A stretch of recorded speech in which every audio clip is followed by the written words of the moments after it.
ഇവിടെ എത്താനുള്ള കാരണം ഒരുപാട് കഷ്ടപ്പെട്ടിട്ടാണ് ഈ പടി ഞാൻ ചവിട്ടിയത്. കാരണം ഈ അമ്പലം എത്തിപ്പെടുന്ന എന്നെ ഈ ഏരിയയിൽ തന്നെ ഒരു 1.5 മണിക്കൂർ എന്നെ കറക്കി ഭഗവാൻ.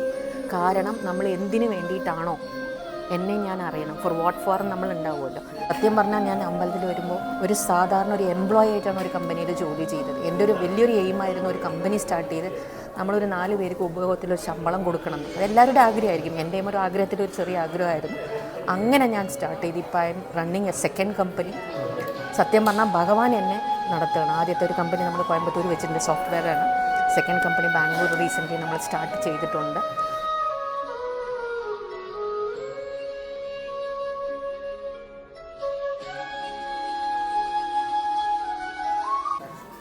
നമ്മൾ ഇവിടെ ക്ഷേത്രത്തിൽ എത്തിക്കഴിയുമ്പോഴത്തേന് നമുക്ക് ഒരുപാട് ഭക്തജനങ്ങൾ വരുന്നുണ്ട്. ഇപ്പോൾ നമ്മൾ അനുഭവങ്ങൾ ചോദിച്ചാൽ നമുക്ക് ചോദിക്കാറുണ്ട്, ഒരുപാട് പേരെടുത്ത് ചോദിക്കുന്നുണ്ട്. അപ്പോൾ നമുക്ക് അങ്ങനെ ചോദിച്ചതിൽ ഇവിടെ വന്നൊരു നമ്മളിവിടെ എപ്പോഴും ഉള്ള ഓൺലൈനായിട്ട് നടക്കുന്ന എല്ലാ കാര്യങ്ങൾക്കും എപ്പോഴും ഉള്ള ഒരു ചേച്ചിയാണ്. അപ്പോൾ അദ്ദേഹത്തോട് നമുക്ക് കാര്യങ്ങൾ ചോദിക്കാം. അപ്പോൾ എങ്ങനെയാണ് ഇവിടെ ഈ ക്ഷേത്രത്തിൽ എത്തിപ്പെടാനുള്ള കാരണം, അല്ലെങ്കിൽ എത്തിയതിന് ശേഷമുള്ള മാറ്റങ്ങൾ അതൊന്ന് പറയാൻ പറ്റുമോ? തീർച്ചയായും. നമശിവായം. എൻ്റെ പേര് മഞ്ജു എന്നാണ്. ഞാൻ പാലക്കാട് നിന്നാണ് വരുന്നത്. ഇവിടുത്തെ സ്വദേശി തന്നെയാണ്. 2021-22 ഈ അമ്പലത്തിനെ കുറിച്ച് എനിക്ക് അറിയുന്നതും. ഞാൻ നേരത്തെ കൊണ്ടു നടന്ന ഗുരു ഷിരിഡി ബാബയാണ്. അപ്പോൾ ഞാൻ ബാബയോട് നോർമലായിട്ട് സംസാരിക്കും. അപ്പോൾ ബാബ പറഞ്ഞ എനിക്ക് വെറുതെ അങ്ങോട്ട് ബാബയെ കാണാൻ വരാൻ പറ്റില്ല. അപ്പോൾ ബാബ എനിക്കൊരു ഗുരുവിനെ കാണിക്കണം എന്ന് പറയുമ്പോഴാണ് ഒരു ഒഫീഷ്യലി നമ്മൾ ഓഫീസിലിരിക്കുമ്പോൾ സത്യം പറഞ്ഞ ഒരു 100 രൂപ ബെറ്റ് വെച്ചിട്ടാണ് ഈ അമ്പലം ഞാൻ എത്തിയത്. അപ്പോൾ ഇങ്ങനെ ഒരു അമ്പലം, അപ്പോൾ ഞാൻ പറഞ്ഞു പാലക്കാട്ടിൽ ഇങ്ങനെ ഒരു അമ്പലമില്ല, അല്ല ഉണ്ട് എന്ന് പറഞ്ഞിട്ടാണ് ഞാൻ ഇവിടെ എത്തിയത്. ഇവിടെ എത്താനുള്ള കാരണം ഒരുപാട് കഷ്ടപ്പെട്ടിട്ടാണ് ഈ പടി ഞാൻ ചവിട്ടിയത്. കാരണം ഈ അമ്പലം എത്തിപ്പെടുന്ന എന്നെ ഈ ഏരിയയിൽ തന്നെ ഒരു 1.5 മണിക്കൂർ എന്നെ കറക്കി ഭഗവാൻ. കാരണം നമ്മൾ എന്തിനു വേണ്ടിയിട്ടാണോ എന്നെ ഞാൻ അറിയണം, ഫോർ വാട്ട് ഫോർ നമ്മൾ ഉണ്ടാവുമല്ലോ. അപ്പോൾ അതിന് വേണ്ടിയിട്ടാണ്. അപ്പോൾ ഭഗവാൻ എന്നോട് തിരിച്ചെന്നെ കൊണ്ടുപോയിട്ട് മെയിൻ റോഡിൽ തന്നെ നിർത്തി. ഈ അമ്പലം എനിക്ക് എത്തിപ്പെടാൻ പറ്റിയില്ല. അവിടെ എത്തിയപ്പോൾ ഭഗവാൻ ഉൾവിളി, നീ എന്നെ തപ്പിയിട്ടല്ലേ വന്ന്, തപ്പി തിരിഞ്ഞ് വാന്ന് പറഞ്ഞപ്പോഴാണ് ഈ അമ്പലം ഞാൻ കാലുകുത്തിയത്. Almost it is November 2022. ആ സമയത്താണ് ഞാൻ ഇവിടെ എത്തിപ്പെടുന്നത്. സ്വാമിജി ഇവിടെ ഉണ്ടായിരുന്നു. അപ്പോൾ നമ്മൾ ഒന്ന് ജനിച്ചിട്ടുണ്ടെങ്കിൽ എന്തിനു വേണ്ടിയിട്ടാണോ എന്നൊരു അറിയണമല്ലോ, ഉണ്ടാവുമല്ലോ. ആ കാര്യം അറിയാൻ വേണ്ടിയിട്ടാണ് ഞാനിവിടെ എത്തിപ്പെട്ടത്. വാട്ട് ഫോർ, എൻ്റെ പാർട്ട് എന്താണ്, ഈ ലോകത്തിലേക്ക് എന്തെങ്കിലും ത്രൂ എന്തെങ്കിലും അറിയിക്കാനുണ്ടെങ്കിൽ എനിക്ക് പറഞ്ഞു തരണം പറഞ്ഞിട്ടാണ് ഞാനിവിടെ അമ്പലത്തിലോട്ട് ചവിട്ടിയത്. സ്വാമി എന്നോട് പല കാര്യങ്ങളും എന്നെക്കുറിച്ച് പറഞ്ഞു. ഞാൻ എന്തായിരുന്നു, ഞാൻ ബോഗർ എന്നെ എന്തിനു വേണ്ടി സെലക്ട് ചെയ്തു, എല്ലാ കാര്യങ്ങളും സ്വാമി എന്നോട് പറഞ്ഞിരുന്നു. അങ്ങനെ 2 മാസം കഴിഞ്ഞ ശേഷം ഇതേ തൈപ്പൂയം ദിവസം എനിക്ക് ദീക്ഷ കിട്ടി. അതായത് ദീക്ഷയിൽ 2 തരമുണ്ട്. സന്യാസി ദീക്ഷയുണ്ട്, ജ്ഞാനദീക്ഷയും. നമ്മൾ കുടുംബജീവിതം നയിക്കുന്നത് കൊണ്ട് നമുക്ക് സന്യാസി ദീക്ഷയില്ലാണ്ട് ജ്ഞാനദീക്ഷയാണ്. ചെറുപ്പത്തിൽ ഞാൻ പാട്ടുപാടും, മന്ത്രം ചൊല്ലും. പക്ഷേ അതൊരു പ്രായമായപ്പോൾ വീട്ടുകാർ സ്റ്റഡീസിൽ കോൺസെൻട്രേറ്റ് ചെയ്യണം പറഞ്ഞ് നമ്മളെ വിട്ടു. ഒരുപാട് ബുദ്ധിമുട്ടിലാണ് ഞാൻ ഇവിടെ അമ്പലം വന്ന് ചവിട്ടിയത്. അതിനുശേഷം ഈ ദീക്ഷ കിട്ടിയതിന് ശേഷം ഞാൻ ആരാണെന്നും എന്താണെന്നും ബോഗർ സ്വാമിക്ക് എന്താ വേണ്ടതെന്ന് ബോഗർ സ്വാമി എനിക്ക് ദർശനത്തിൽ കൂടിയിട്ടോ, ആൾക്ക് എന്താ വേണ്ടത്, എന്ത് ചെയ്യണം എല്ലാം എനിക്ക് പറഞ്ഞു തരും. അതേപോലെ ബാല തിരുപുര സുന്ദരി, അവളും ഒരു സുപ്രഭാതത്തിലാണ് ഇവിടെ എത്തിപ്പെട്ടത്. അവളെയും നമ്മളിവിടെ കൊണ്ടുവന്നു. അതിനുശേഷം മൂലസ്ഥാനം പോകണം എന്നാഗ്രഹമുണ്ട്. പക്ഷേ ഞാനിവിടെ വന്ന് എനിക്കവിടെ എത്തിപ്പെടണേന്ന് ഞാൻ പ്രാർത്ഥിച്ചേ ഉള്ളൂ. പക്ഷേ ഭഗവാൻ എന്നെ അവിടെ എത്തിച്ചു. അതുപോലെ എന്നെ നയിക്കുന്നത് ഇപ്പോഴും എൻ്റെ ഒരു എല്ലാ കാര്യങ്ങളും നയിക്കുന്നത്, സത്യം പറഞ്ഞാൽ ഞാൻ അമ്പലത്തിൽ വരുമ്പോൾ ഒരു സാധാരണ ഒരു എംപ്ലോയി ആയിട്ടാണ് ഒരു കമ്പനിയിൽ ജോലി ചെയ്തത്. എൻ്റെ ഒരു വലിയൊരു എയിമായിരുന്നു ഒരു കമ്പനി സ്റ്റാർട്ട് ചെയ്ത് നമ്മളൊരു 4 പേർക്ക് ഉപയോഗത്തിലൊരു ശമ്പളം കൊടുക്കണം. അതെല്ലാവരുടെ ആഗ്രഹമായിരിക്കും, എൻ്റെയും ഒരു ആഗ്രഹത്തിലൊരു ചെറിയ ആഗ്രഹമായിരുന്നു. അങ്ങനെ ഞാൻ സ്റ്റാർട്ട് ചെയ്ത് ഇപ്പോൾ I M running A second company. സത്യം പറഞ്ഞാൽ ഭഗവാൻ എന്നെ നടത്തുകയാണ്. ആദ്യത്തെ ഒരു കമ്പനി നമ്മൾ കോയമ്പത്തൂർ വെച്ചിട്ടുണ്ട്, സോഫ്റ്റ്വെയറാണ്. സെക്കൻഡ് കമ്പനി ബാംഗ്ലൂർ റീസെൻ്റ്ലി നമ്മൾ സ്റ്റാർട്ട് ചെയ്തിട്ടുണ്ട്. സോ ഇതുപോലെ ഒരുപാട് കാര്യങ്ങൾ. ഞാൻ മരിച്ചു വന്നിട്ടുണ്ട് ഇവിടെ. അതായത് ഇവിടെ നിന്ന് ഞാൻ അമ്പലം തൊഴുത് വീട്ടിലിറങ്ങി ഓഫീസിൽ പോയി തിരിച്ചു വരുമ്പോൾ എനിക്കൊരു ആക്സിഡൻറ്റ് പറ്റി. ഒരു ഫ്രാക്ഷൻ ഓഫ് സെക്കൻഡ്സിൽ എൻ്റെ തലയിൽ ഇനോവ കാർ കയറേണ്ടതാണ്. പക്ഷേ ഭഗവാൻ എൻ്റെ കൂടെ ഉണ്ടായത്. അങ്ങനെ ഉണ്ടെങ്കിൽ ഞാൻ 11 വർഷം കോമയിലായിട്ടുണ്ടാവും. ഭഗവാൻ എന്നെ അതിന്ന് മാറ്റി നിർത്തി. അതായത് പറയില്ലേ, കഴുത്തു കൂടി വരുന്നത് തലയിൽ കൂടി പോകുന്ന അതുപോലെയാണ് ഓരോ കാര്യങ്ങളും. അതുപോലെ ഇവിടെ ദേവി അലങ്കരിക്കാൻ വരുമ്പോഴും ചിലപ്പോൾ നമ്മൾ മനുഷ്യന്മാരാണ്, വർക്ക് ചെയ്ത് ഉറങ്ങിപ്പോവും. ഈ കഴിഞ്ഞ വെള്ളിയാഴ്ച ഉണ്ടായ സംഭവമാണ് എൻ്റെ വീട്ടിൽ. ഞാൻ എണീറ്റു, ധ്യാനം ചെയ്തു, വീട്ടിലിരിക്കുന്നു, നല്ല കാറ്റ്. പറയാമല്ലോ, ഇപ്പോഴത്തെ ക്ലൈമറ്റ് അങ്ങനെയാണ്. അപ്പോൾ നമ്മളിങ്ങനെ കിടന്ന് ഇരിക്കുകയാണ്. പക്ഷെ ഞാൻ ഉറങ്ങിപ്പോയി, ചെയറിലിരുന്ന് ഉറങ്ങിപ്പോയി. എൻ്റെ സ്വപ്നത്തിൽ എൻ്റെ ബ്രദർ വന്നിട്ട് കബോർഡ് തുറക്കുമ്പോൾ കുട്ടികളുടെ ഡ്രസ്സായിട്ട് ഇങ്ങനെ വീഴണം. ഇപ്പുറത്തെ എൻ്റെ ബ്രദർ ചോദിക്കുകയാണ് അമ്മ, ഇതെല്ലാം സ്വപ്നത്തിൽ നടക്കണം. ബ്രദർ ചോദിക്കുകയാണ് അമ്മയോട്, എന്താണ് അമ്മ എൻ്റെ കബോർഡിൽ എൻ്റെ ഡ്രസ്സില്ലാണ്ട് കുട്ടികളുടെ ഇവിടെ ഏത് കുട്ടികളാണ് ഉള്ളത്? അവളും വലിയ കുട്ടി, നീയും വലിയ കുട്ടി, ഇവിടെ ഏത് കുട്ടിയാണ് ഉള്ളത്? പെട്ടെന്ന് ഞാൻ എണീറ്റ് നോക്കുമ്പോൾ സമയം 6:40. ഇവിടെ വന്ന് നോക്കുമ്പോൾ എൻ്റെ ബാലക്കുട്ടി ഇവിടെ കുളിച്ച് തോർത്ത് പുതച്ച് അലങ്കരിക്കാൻ വേണ്ടി നിൽക്കണം. അത് ദേവിക്ക് എന്താ വേണ്ടതെന്ന് ആർക്ക് പറയണം, എന്ത് പറയണം, ദർശന രൂപത്തിൽ അവൾക്ക് വേണ്ടത് എത്തിയിരിക്കും. അതായത് സാധനം വളരെ ചെറുതാണ്, മൂർത്തി കീർത്തി എന്ന് പറഞ്ഞ സംഭവം ചെറുതാണ്, പക്ഷെ അതിൻ്റെ ഒരു പവർ വേറെയാണ്.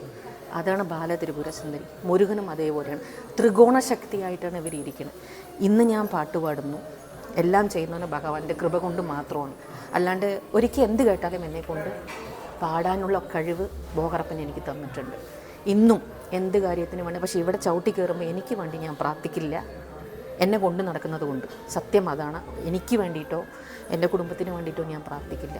എനിക്ക് എന്താ കാരണം ഞാൻ അങ്ങോട്ട് സമർപ്പിച്ചു കഴിയാം. അതാണ് സമർപ്പണം, ആത്മാർത്ഥ സമർപ്പണം എന്ന് പറയുന്നില്ല. ദൈവങ്ങളുണ്ട്, ശക്തിയുള്ള എല്ലാ ദൈവങ്ങൾക്കും ശക്തിയുണ്ട്. അതിനേക്കാട്ടിൽ ഉപരി ഒരു മുകളിൽ സ്റ്റെപ്പ് കൊണ്ട് നടക്കുന്നത് ബോഹറപ്പനാണ് സത്യം. അപ്പോൾ ബോഗർ സ്വാമിക്ക് ഒരുപാട് കാര്യങ്ങൾ നമുക്ക് പറയാനുണ്ട്. ഇനിയും പറയണമെങ്കിൽ കുറേ കാര്യങ്ങൾ എൻ്റെ ഓരോ ലൈഫിൽ നടന്നുകൊണ്ടിരിക്കുകയാണ്. അത്ര കാര്യങ്ങളുണ്ട് അതിൽ. നമ്മൾ ഇതെന്ന് എനിക്ക് പറയാൻ പറ്റില്ല. ഇപ്പം ഞാൻ ഇവിടുന്ന് ഇറങ്ങണോ, എനിക്ക് എന്ത് പറയണമെന്നുണ്ടെങ്കിൽ നേരത്തെ ആരെങ്കിലും ത്രൂ വരും. അത് ദൈവം മനുഷ്യൻ്റെ രൂപത്തിലാണ് വരിക. അതുപോലെ എനിക്ക് കുറേ കാര്യങ്ങൾ ഭഗവാൻ എത്തിച്ചു തന്നിട്ടുണ്ട്. അതാണ് സത്യം പറഞ്ഞു കഴിഞ്ഞാൽ. ഇവിടെ വരുന്ന ഒരുപാട് ഭക്തർക്ക് ഇതേ അനുഭവങ്ങൾ ഒരുപാടുണ്ടാവും. അതായത് നമ്മൾ കുട്ടികളെ നമ്മൾ പരീക്ഷയ്ക്ക് വിടുന്നില്ലേ, mid term exam, half yearly, quarterly, ഇതിലൊക്കെ പാസ്സായിട്ടാണ് നമുക്കൊരു ഫൈനൽ എക്സാമിനേഷൻ. അതുപോലെ ഒരു ആത്മാർത്ഥ സമർപ്പണം പറഞ്ഞു കഴിഞ്ഞാൽ നമ്മളിവിടെ കയറി വരുമ്പോൾ നമ്മൾ വന്നു, തൊഴുതു, നമ്മുടെ കാര്യം സക്സസ് ആയി, നമ്മൾ പോകും. ഇതാണ് സാധാരണ ഹ്യൂമൻ ബീയിങ്സിൻ്റെ ഒരു ചിന്താഗതി. സമർപ്പണം എന്ന് പറയുന്നത് എന്താണെങ്കിൽ നീ തന്നെയാണെന്ന് സമർപ്പിക്കുമ്പോഴാണ്. പരീക്ഷണങ്ങൾ എന്തായാലും ഇപ്പോഴും പരീക്ഷണങ്ങൾ എനിക്കുണ്ട്, ഇപ്പോഴും നടന്നുകൊണ്ടിരിക്കുന്നുണ്ട്, ഇല്ല എന്ന് ഞാൻ പറയില്ല. അതുകൊണ്ട് എല്ലാം സക്സസ് എന്ന് പറയുന്നില്ല. പരീക്ഷണത്തിൽ ത്രൂ ആണ് ഭഗവാൻ നമ്മളെ വഴി നടത്തി പോകുന്നത്. ഇത് നീ തെറ്റ് ചെയ്യും, അത് നിന്നെ ഞാൻ തിരുത്തിത്തരാം. അതാണ് സത്യം പറഞ്ഞു കഴിഞ്ഞാൽ. സമർപ്പണമാണ് വേണ്ടത്. പരീക്ഷണങ്ങൾ ഉണ്ടാവും. അതായത് നമ്മൾ ഒരാളെ എനിക്ക് നീ തന്നെ ഗതി എന്ന് വരുമ്പോൾ അവിടെ നിന്ന് നമ്മൾ മാറാൻ പാടില്ല. അപ്പോൾ വേറൊരാൾ പറയും വേറൊരു സ്ഥലത്തിൽ പോകാൻ. ഇറ്റ്സ് ഹ്യൂമൻ ടെൻഡൻസിയാണ്. ഇപ്പോഴത്തെ ടെക്നോളജി ലെവൽ മീഡിയയിൽ എല്ലാവർക്കും ഫട്ടാഫട്ട് റിസൾട്ട്സ് അല്ലേ വേണ്ടത്. പക്ഷെ അങ്ങനെയല്ല. അതായത് ഇത് നമുക്ക് ഒരു സമാധാനത്തിൽ കൂടിയിട്ട് നമ്മളെ ടെസ്റ്റ് ചെയ്യും. നമ്മുടെ മെൻ്റൽ പീസ് എങ്ങനെയുണ്ട്, നമ്മുടെ ക്ഷമ എങ്ങനെ, നമ്മൾ ക്ഷമ വേണം. ക്ഷമയില്ലാണ്ട് ഒന്നും നടക്കില്ല. പക്ഷെ ബോഹർസിദ്ധരും കുടുംബജീവിതം നയിച്ചിട്ടാണ് പുള്ളി ഇങ്ങനെ വന്നിരിക്കുന്നത്. അപ്പോൾ എത്രമാത്രം കഷ്ടങ്ങൾ കൂടിയിട്ടായിരിക്കും പുള്ളി ട്രാവൽ ചെയ്യുന്നത്. 18 സിദ്ധന്മാരും അതാണ്. പിന്നെ ബാലയുടെ കാര്യം പറഞ്ഞാൽ അഷ്ടമാസിദ്ധി ബോഹർ സിദ്ധന്മാർക്ക് കിട്ടുകയാണെങ്കിൽ ബാലയുടെ അനുഗ്രഹമാണ്. അങ്ങനെയാണ് ഇവിടെ ബാല നമുക്ക് എത്തിപ്പെട്ടിരിക്കുന്നത്. അവളും അതേപോലെയാണ്. പറഞ്ഞുകൊണ്ടിരുന്ന നിറയെ കാര്യങ്ങൾ എനിക്ക് മിറാക്കിൾ സംഭവിച്ചിട്ടുണ്ട്. ഇപ്പോൾ ഇവിടെ എത്തിക്കുമ്പോൾ ഞാൻ കാണുന്നുണ്ടായിട്ടൊരു അതിൻ്റെ പേര് ഗരുഡക്കിഴങ്ങ് എന്നാണ് പറയുക. ഈ ഗരുഡക്കിഴങ്ങ് എന്ന് പറഞ്ഞു കഴിഞ്ഞാൽ നമ്മൾ പുറത്ത് വീട്ടിൻ്റെ ഫ്രണ്ടിൽ കെട്ടി തൂക്കിയിടുമ്പോൾ എയറിൽ കൂടിയിട്ട് എന്തായെങ്കിൽ വാട്ടറിൻ്റെ ഹ്യൂമിഡിറ്റി ഉണ്ടാവും നോർമലി. ആ ഹ്യൂമിഡിറ്റിയിൽ കൂടിയിട്ട് ഒരു പച്ച നിറത്തിലൊരു വേര് അതിലേക്ക് വളരും.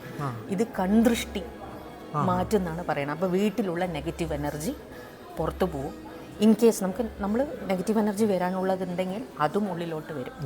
അത് വരാണ്ടിരിക്കാൻ വേണ്ടിയിട്ട് അത് അവിടെ സ്റ്റോപ്പ് ചെയ്യും. ഇത് നമ്മൾ ജസ്റ്റ് വാതിലിൻ്റെ മുന്നിൽ അങ്ങനെയാണ്, വാതിൽ ഫ്രണ്ടിൽ കയറി വരുന്ന സ്ഥലത്തിൽ നമുക്ക് തൂക്കാൻ പറ്റും. ഇപ്പോൾ ഇവിടെ എത്തുന്ന അല്ലെങ്കിൽ ഇവിടെ എത്തുന്ന ഭക്തരോ അല്ലെങ്കിൽ ഇവിടെ എത്താൻ ഇനി സാധ്യതയുള്ള ഭക്തരെ അടുത്ത് ഇപ്പോൾ എന്തെങ്കിലും സ്വാമി പ്രാർത്ഥിക്കുമ്പോൾ പ്രാർത്ഥിക്കേണ്ട എന്തെങ്കിലും മന്ത്രങ്ങളോ അങ്ങനെ എന്തെങ്കിലും ഉണ്ടെങ്കിൽ? ഒരു മന്ത്രമില്ല. നമശിവായ എന്ന മന്ത്രം തന്നെ വലിയ മന്ത്രമാണ്. അത് പഞ്ചഭൂതങ്ങളാണ് ഈ നമശിവായ.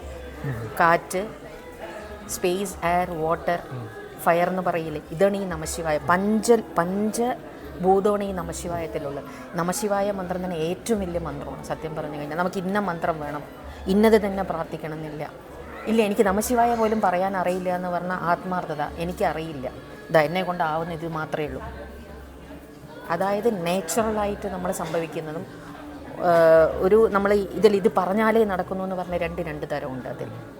അപ്പം അതാണ് ഇവിടെ ആർക്കും നിർബന്ധങ്ങളില്ല. ഈ മന്ത്രം പറയണം, അങ്ങനെ പറയണം, ഒരു നിർബന്ധവും ഇല്ല.